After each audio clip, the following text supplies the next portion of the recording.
La parole de Dieu est un trésor inestimable. Ne laisse pas ta Bible fermée. Oh non, non. Lis-la, médite-la, nourris-toi. Lis-la, médite-la, nourris-toi. Bonjour. Ce ne sont sans doute pas les textes du prophète Jérémie que nous connaissons le mieux, n'est-ce pas? Mais il en est un qui devrait particulièrement nous toucher alors que nous traversons une période difficile et pleine de menaces. Et beaucoup se demandent, y a-t-il encore un espoir pour ce monde? Y a-t-il encore un espoir pour ma vie? Eh bien, cet épisode nous est rapporté en Jérémie au chapitre 32. Le voici. L'armée de Babylone, les ennemis du royaume de Juda, assiégeaient alors Jérusalem. Quant au prophète Jérémie, il était lui détenu au palais du roi de Juda, car il reprochait au prophète d'avoir proclamé cette déclaration du Seigneur: « Je vais livrer Jérusalem au roi de Babylone, qui va s'en emparer. » Or voici ce que Jérémie raconte. « J'ai reçu cette parole du Seigneur. Ton cousin va venir te voir au sujet du champ qu'il possède à Anathoth. Il va te proposer d'acheter ce champ, car tu es son plus proche parent. C'est donc toi qui as la priorité pour le racheter. » En effet, ce champ faisait partie du patrimoine familial. Comme le Seigneur me l'avait annoncé, poursuit Jérémie, mon cousin vint me trouver et me dit « Tu devrais acheter le champ que je possède à Anathoth. » Je fus alors certain que c'était bien le Seigneur qui m'avait parlé, et j'ai donc acheté le champ et payé le prix, 17 pièces d'argent. J'ai alors rédigé l'acte de vente en double exemplaire, comme cela doit se faire, et devant témoins, et je les ai confiés tous les deux à Baruch. Mon cousin et les témoins qui avaient contresigné l'acte de vente étaient présents, de même que tous les Judéens qui se trouvaient là. J'ai dit alors à Baruch, en présence de tous, « Voici ce que déclare le Seigneur de l'univers, Dieu d'Israël. Un jour, dans ce pays, on achètera de nouveau des maisons, des champs et des vignes. » Après avoir ensuite remis l'acte de vente à Baruch, ajoute alors le prophète Jérémie, j'ai adressé au Seigneur cette prière. Seigneur Dieu, tu as montré ta force et ton savoir-faire en créant le ciel et la terre. Rien n'est trop difficile pour toi. Tu montres ta bonté. Tu es le Dieu grand et fort.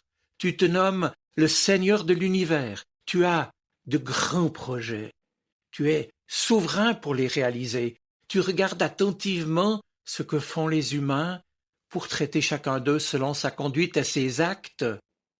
Tu as montré ta force et ton savoir-faire par des prodiges marquants et des plus impressionnants pour faire sortir d'Égypte Israël ton peuple. Tu avais promis à nos ancêtres de leur donner le pays où nous sommes aujourd'hui. Or voici que les Babyloniens font le siège de la ville. Ils vont la prendre.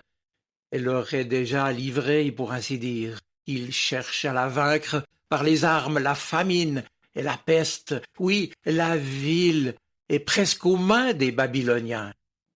Seigneur Dieu, pourquoi donc m'as-tu ordonné d'acheter ce champ et de le payer au comptant devant témoins?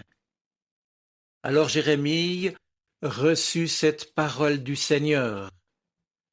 Je suis le Dieu de tout ce qui vit, moi le Seigneur. Rien n'est trop difficile pour moi. Mes amis, vous l'avez entendu, Jérémie et ses compatriotes sont donc en très grand danger, puisque Jérusalem va être envahie par les terribles Babyloniens, avec toutes les conséquences dramatiques que cela implique massacre, destruction, déportation et j'en passe. Le ciel est noir et l'avenir bouché. Tout semble perdu.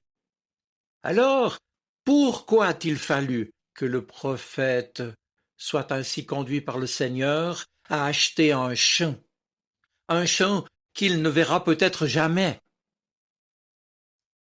Eh bien, dans cet étonnant texte, oui, nous voyons que Jérémie, dont la situation semble désespérée, pourtant fait un acte qui traduit la confiance qu'il a en Dieu et l'espoir qu'il a dans l'avenir.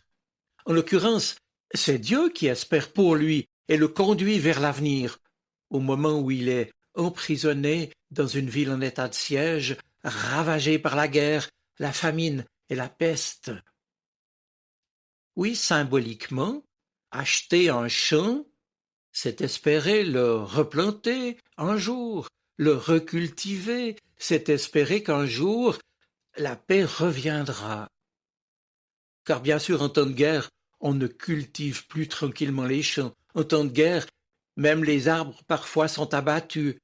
La terre souffre autant que les hommes de la violence et de la destruction. Et au milieu de la catastrophe qui s'annonce, voilà que Jérémie achète maintenant un champ. Alors je me dis que nous aussi, dans nos circonstances particulières, nous avons sans doute à nous inspirer de Jérémie, qui dans l'adversité entend dans son cœur l'appel à faire confiance à Dieu, à espérer et à investir dans l'avenir. Oui, dans les moments où le mal semble s'abattre sur nos vies, quand la maladie frappe sans qu'on puisse la combattre, quand aucun remède au mal ne se laisse percevoir, quand nos vies semblent se rétrécir comme peau de chagrin parce que l'avenir est oblitéré par le malheur, comment pouvons-nous réagir? Y a-t-il encore un espoir pour nos vies et pour ce monde? Nous faut-il nous résigner et attendre en silence le salut de Dieu?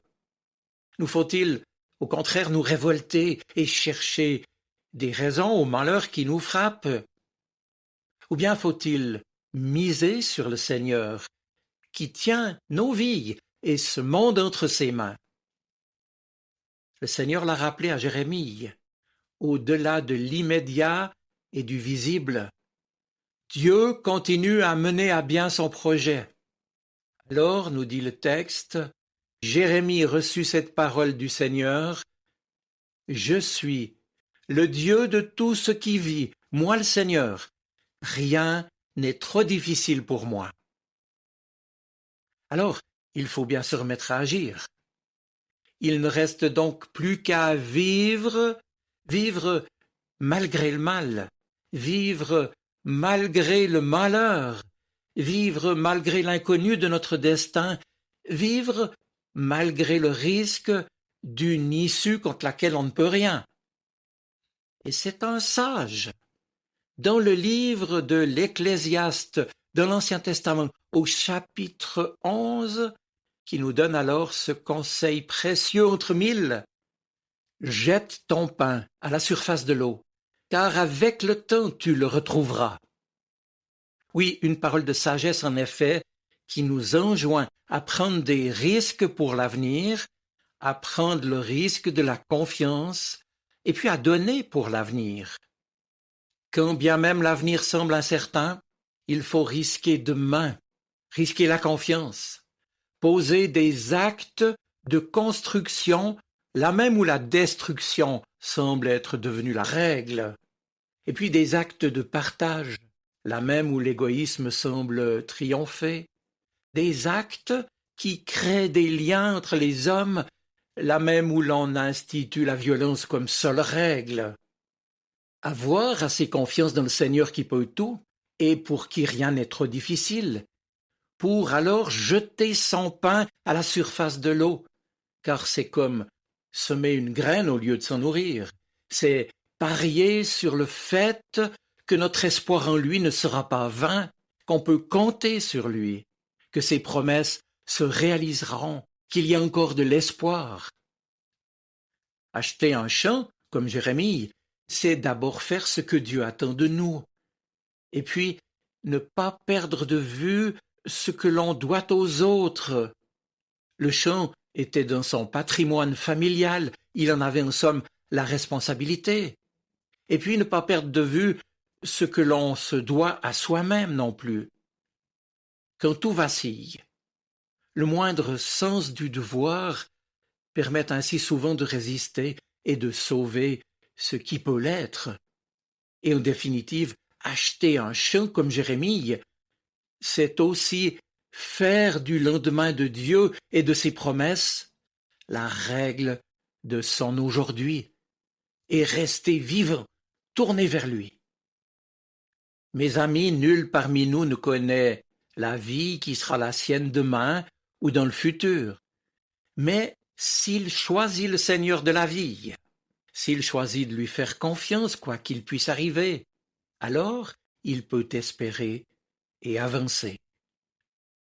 Alors, toi aussi, quand le découragement te menace, quand le mal t'atteint, souviens-toi de Jérémie et de son acte prophétique de confiance en Dieu qui a consisté symboliquement à acheter le champ que ses ancêtres avaient labouré.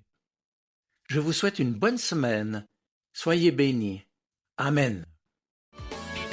La parole de Dieu est un trésor inestimable.